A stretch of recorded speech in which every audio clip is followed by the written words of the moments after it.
Bismillahirrahmanirrahim.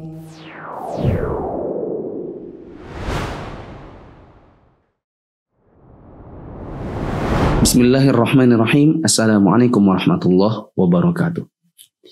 Alhamdulillahilladzi arsala rasulahu bil huda wa dinil haqq liyudhhirahu 'alad dini kullih wa kafa billahi syahida. Asyhadu an la ilaha illallah wahdahu la syarikalah wa asyhadu anna Muhammadan 'abduhu wa rasuluhu la nabiyya ba'dah.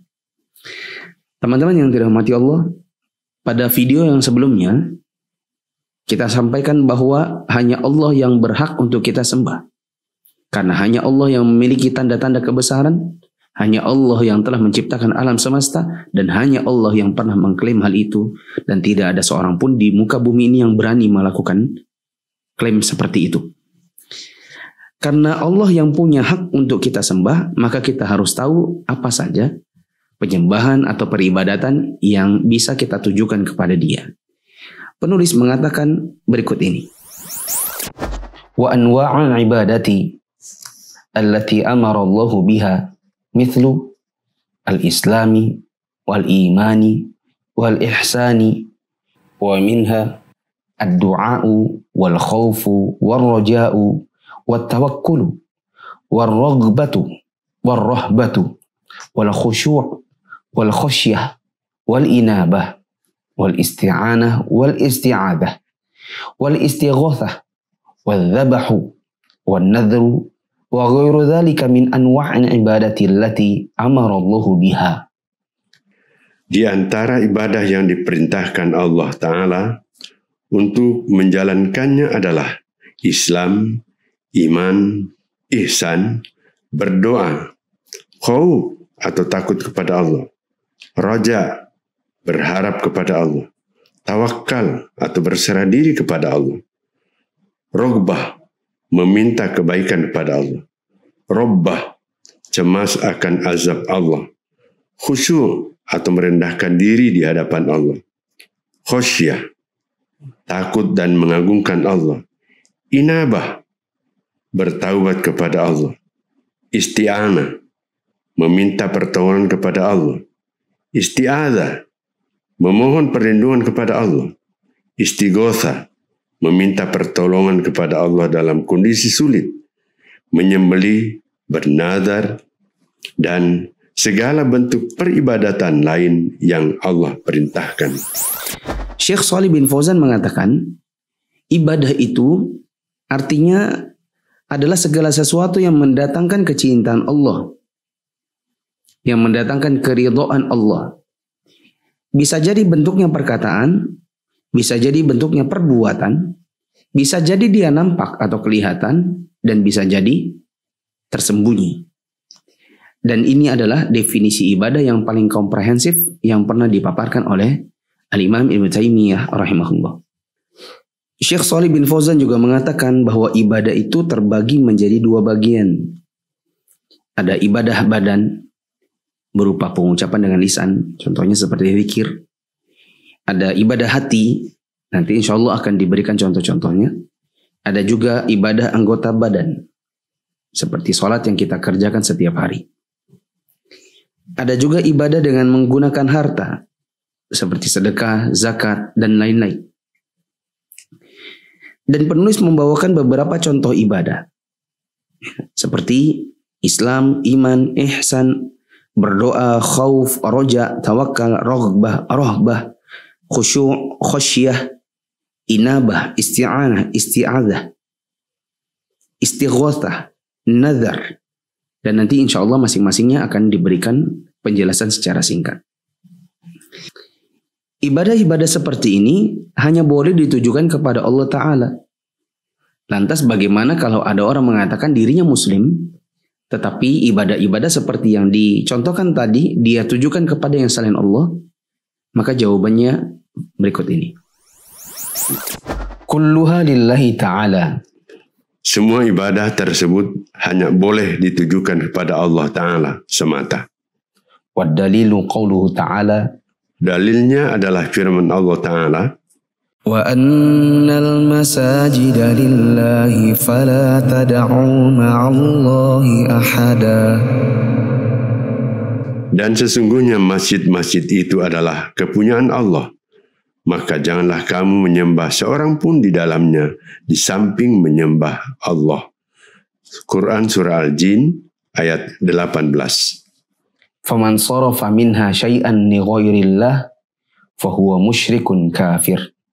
Karena itu barang siapa memalingkan suatu bentuk ibadah apapun kepada yang selain Allah, maka statusnya adalah seorang musyrik dan kafir. وَالدَّلِيلُ قَوْلُهُ تَعَالَى.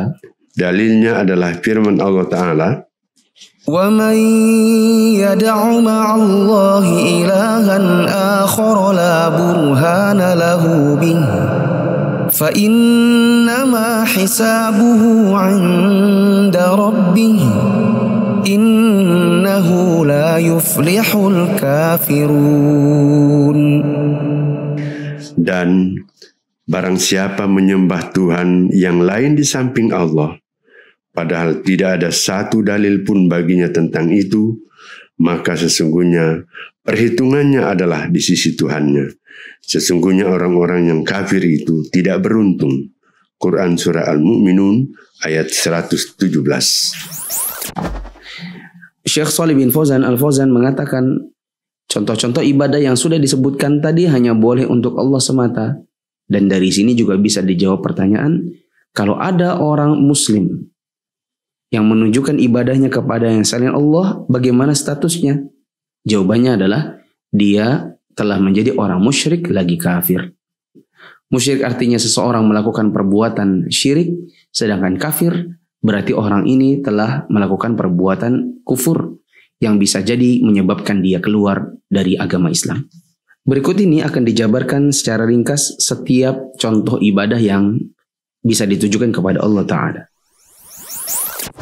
Wafil hadis, adapun dalil tentang doa sebagai salah satu ibadah yang Allah perintahkan dan hanya boleh ditujukan kepada Allah Ta'ala adalah hadis yang berbunyi, ad-du'a'u mukhul ibadah.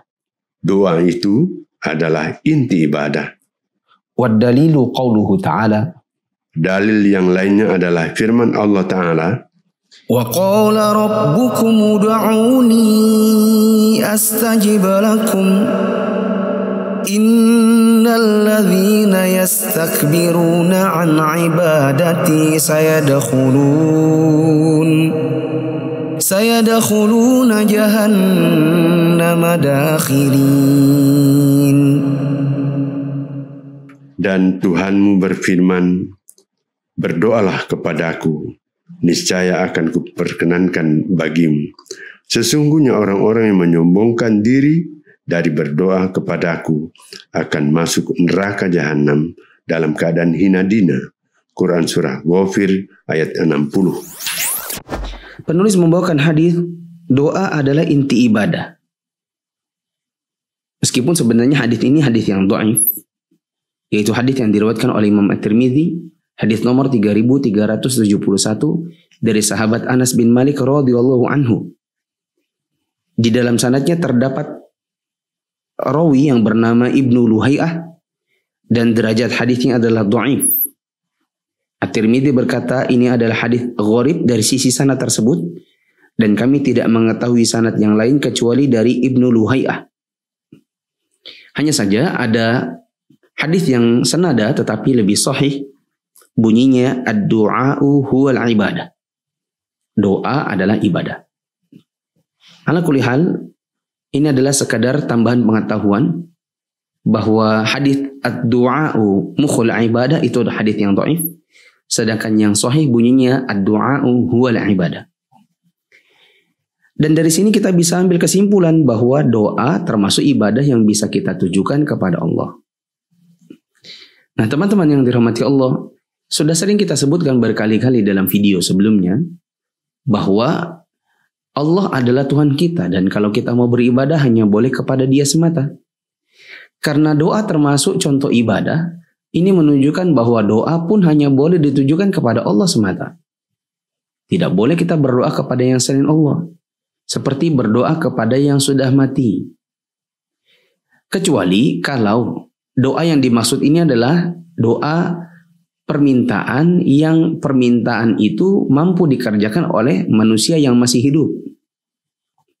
Di antara dalilnya adalah sebagaimana yang tadi telah disebutkan. Quran surat Ghafir ayat 60. Wa qala rabbukum ud'uni astajib lakum. Dan Tuhanmu berfirman, berdoalah kepadaku saja, niscaya aku perkenankan bagimu. Ini adalah dalil penegas bahwa doa hanya boleh ditujukan kepada Allah Ta'ala semata. Syekh Shalih bin Fauzan juga mengatakan ayat ini memerintahkan kita untuk berdoa kepada Allah karena Allah Maha Kaya. Sedangkan kita sangat membutuhkan pertolongannya. Dan berbeda dengan manusia, manusia kalau diminta-mintai dan terus dimintai, mereka kerap marah. Sedangkan Allah marah kalau kita tidak pernah meminta sama sekali kepada dirinya. Kata Syekh Shalih bin Fauzan juga, dalam doa manusia itu ada 3 macam. Ada orang yang sombong dan tidak pernah mau meminta dan berdoa sama sekali kepada Allah. Ada juga orang yang berdoa kepada selain Allah, meskipun juga dia meminta sesuatu kepada Allah. Berarti orang ini telah menjadi musyrik. Ada lagi orang yang mengikhlaskan doa hanya kepada Allah, berarti orang ini telah bertauhid. Contoh ibadah yang lain adalah khauf atau takut kepada Allah. Wa dalilul khaufi qauluhu ta'ala. Adapun dalil tentang khauf atau takut kepada Allah sebagai salah satu ibadah yang Allah perintahkan dan hanya boleh ditujukan kepada Allah adalah firman Allah Ta'ala, فَلَا تَخَافُوهُمْ وَخَافُونِ إِن كُنتُم مُّؤْمِنِينَ. Karena itu janganlah kamu takut kepada mereka, tetapi takutlah kepadaku jika kamu benar-benar orang yang beriman. Quran surah Ali Imran ayat 175. Wa dalilur raja'i qauluhu ta'ala. Adapun dalil tentang roja atau berharap kepada Allah sebagai salah satu ibadah yang Allah perintahkan dan hanya boleh ditujukan kepada Allah Ta'ala adalah firman Allah Ta'ala, فَمَنْ كَانَ يَرْجُو لِقَاءَ رَبِّهِ فَلْيَعْمَلْ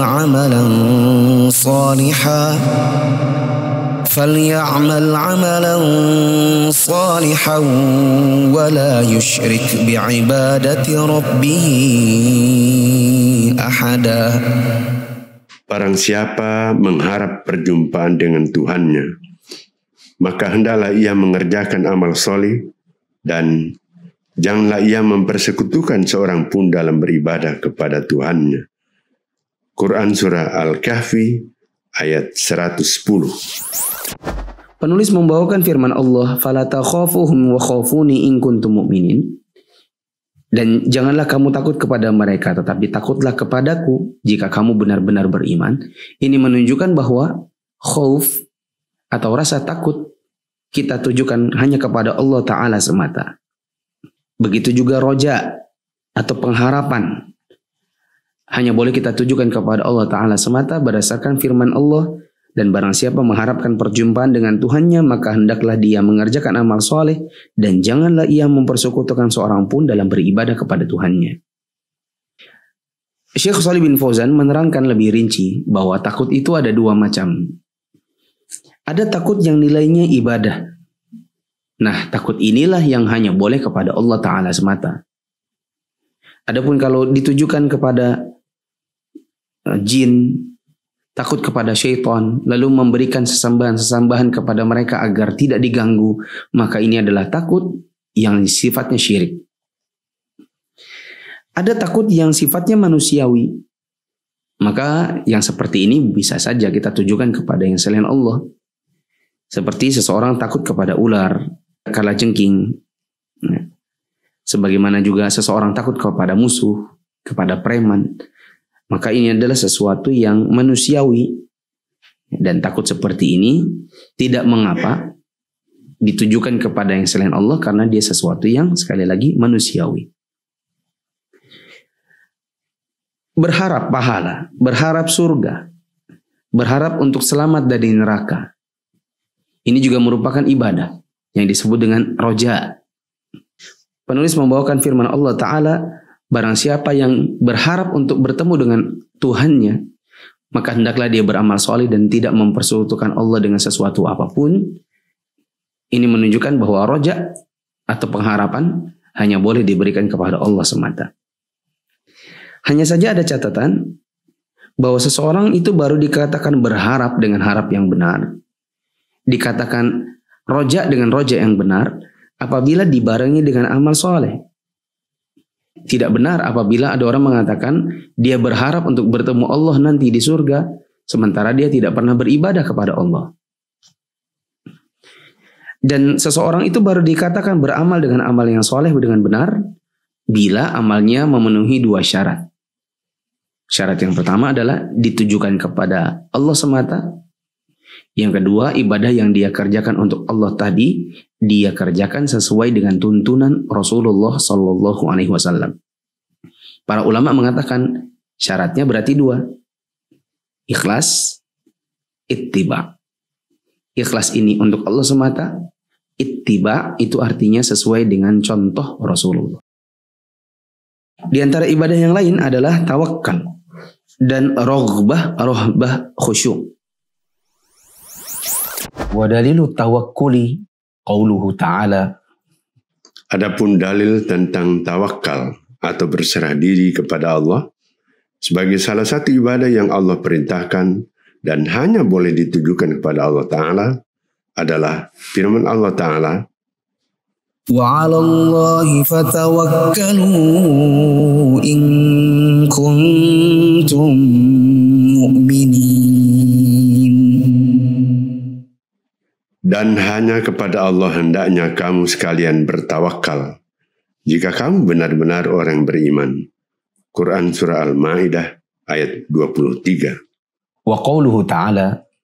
Juga firman Allah Ta'ala, وَمَن يَتَوَكَّلْ عَلَى اللَّهِ فَهُوَ حَسْبُهُ. barang siapa yang bertawakal kepada Allah, niscaya Allah akan mencukupkan keperluannya.